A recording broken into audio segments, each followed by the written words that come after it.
Chapter 3, Edward Tulane.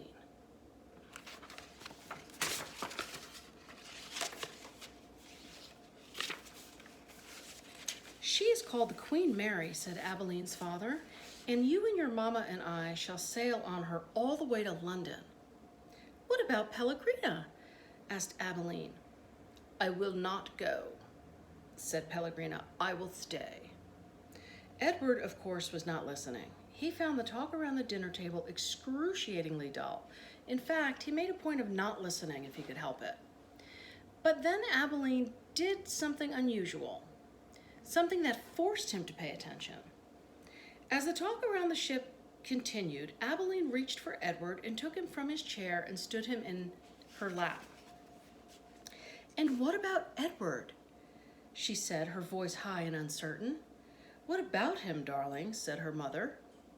Will Edward be sailing on the Queen Mary with us? Well, of course, if you wish, although you are getting a little old for such things as China rabbits. Nonsense, said Abeline's father. Who would protect Abeline if Edward was not there? From the vantage point of Abeline's lap, Edward could see the whole table spread out before him in a way that he never could when he was seated in his own chair.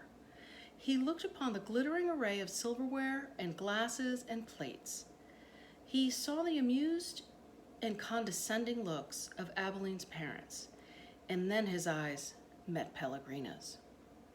She was looking at him in a way a hawk hanging lazily in the air might study a mouse on the ground.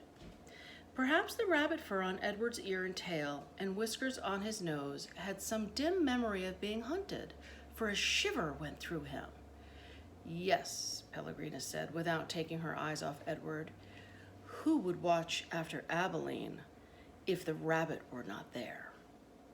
That night, when Abeline asked, as she did every night, if there would be a story, Pellegrina said, Tonight, lady, there'll be a story. Abeline sat up in bed. I think Edward needs to sit here with me, she said, so that he can hear the story too. I think that's best, said Pellegrina. Yes, I think that rabbit must hear the story. Abeline picked Edward up, sat him next to her bed, and arranged the covers around him. Then she said to Pellegrina, We're ready now. So, Pellegrina said. She coughed. And so, the story begins with a princess. A beautiful princess?